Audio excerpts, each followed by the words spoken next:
मैं 14 साल का था और पहली बार अपने गांव से शहर पढ़ाई के लिए आया था।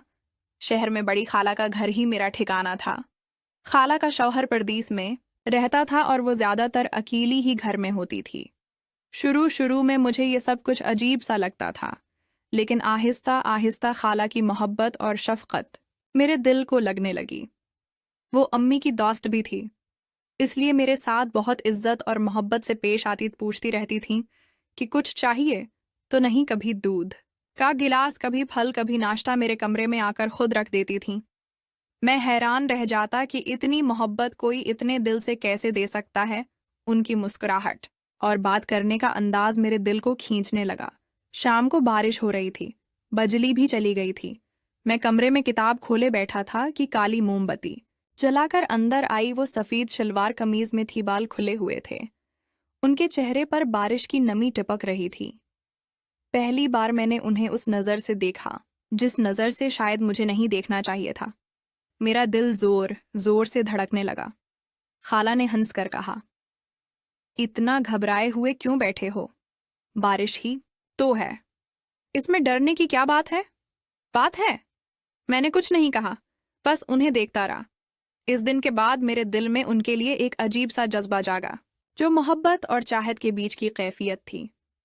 मैं हर वक्त उनके करीब रहने के बहाने ढूंढने लगा। कभी पानी मांगने जाता, कभी किसी सवाल का जवाब पूछता, कभी उनके साथ किचन में बैठ जाता। खाला भी शायद मेरा ये बदलता हुआ अंदाज महसूस करने लगे। उनकी आंखों में भी कुछ ऐसा झलकने लगा जिसे अल्फाज में बयान करना मुश्किल था। एक रात में जागा तो देखा कि खाला सहन में बैठी हैं। हवा चल रही थी और चांदनी में उनका चेहरा और रंग रोशन लग रहा था। मैं धीमी कदमों से उनके पास जा बैठा। उन्होंने मुझे देखा और आहिस्ता से कहा, नींद नहीं आ रही थी। मैंने सिर झुकाते हुए कहा, मालूम नहीं क्यों। आपके साए में बैठकर सुकून मिलता है, वो थोड़ी देर के लिए रखें। फिर हल्की सी मुस्कुराहट दें और मेरा सिर सहलाने लगें। उनके हाथों की नरमी और मोहब्बत ने मेरा दिल और भी बेकरार कर दिया। अगले दिन जब मैं स्कूल से आया तो खाला ने मेरे पसंदीदा खाने बना रखे थे। खाने के बाद मैं उनके साथ टीवी देखने बैठ गया। वो बार बार मेरी तरफ देखती रही और हल्की हल्की मुस्कुरा रही थी। मेरा दिल चाह रहा था कि सब कुछ कह दूं, मुझे हमद नहीं हो रही थी। खाला ने खुद ही आहिस्ता से कहा, तुम्हें पता है, तुम्हारी ये मासूमियत मुझे बहुत अच्छी लगती है। तुम मुझे अपने बच्चों की तरह लगती हो। उनकी बात सुनकर मेरे दिल में एक दर्द सा उठा, लेकिन साथ ही एक अजीब सा सुकून भी था।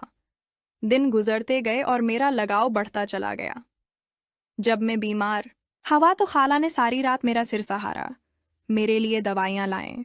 उनकी आंखों में फिक्र देखकर मुझे यकीन हो गया कि वो सिर्फ खाला नहीं रहे, वो मेरे दिल की धड़कन बन चुकी हैं। मैं अक्सर सोचता हूं कि अगर वो मेरी जिंदगी में न होते तो शायद ये शहर मेरे लिए अजनबी और बहुत मुश्किल होता।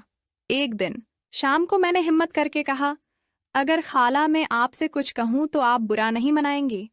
उन्होंने हल्की सी मुस्कुराहट के साथ कहा, नहीं बेटा, कहो। मैं ने कांपती आवाज में कहा, मुझे आप बहुत अच्छी लगती हैं।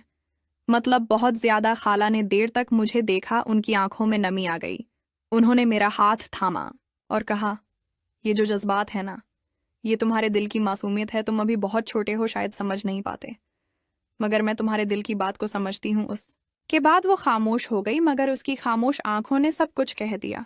मुझे लगा जैसे वो भी दिल में कुछ महसूस करती है, मगर अल्फाज में वो कह नहीं पाती थी। मैंने भी इस बात को सिर्फ अपने दिल में ही रखा। मैं समझ गया था कि मेरा और खाला का रिश्ता लफ्जों से बहुत आगे निकल चुका है। अब मैं उनके लिए सिर्फ बहन का बेटा या अम्मी का मेहमान नहीं रहा था, बल्कि वो मुझे अपनी दुआओं और मोहब्बत में शामिल कर चुकी थी। कई साल गुजर गए, मैं पढ़ लिख कर जवान हो गया, मगर वो दिन और लम्हात मेरी जिंदगी का सबसे खूबसूरत हिस्सा रहे। काला कावी प्यार, मुस्कुराहट, वो हाथ रात की चांदनी में बैठकर मिलने वाला सुकून, सब मेरी यादों में हमेशा के लिए नक्श हो गया। ये कहानी शायद आम लोगों को अजीब लगे, मगर मेरे लिए ये जिंदगी का सबसे अनमोल एहसास था। खाला का प्यार मेरे दिल में हमेशा एक खास जगह रखेगा। वो मोहब्बत जो अल्फाज में बंद ना हो सकी, यही मेरी सबसे बड़ी मोहब्बत है, जो मैंने खाला से एक खून के रिश्ते में की, जो मेरी माँ का दर्जा रखती थी और मैं उन्हें हमेशा अपनी माँ समझता था। दोस्तों, अगर कहानी पसंद आई हो तो वीडियो को लाइक करें और चैनल को सब्सक्राइब करना मत भूलें। शुक्रिया।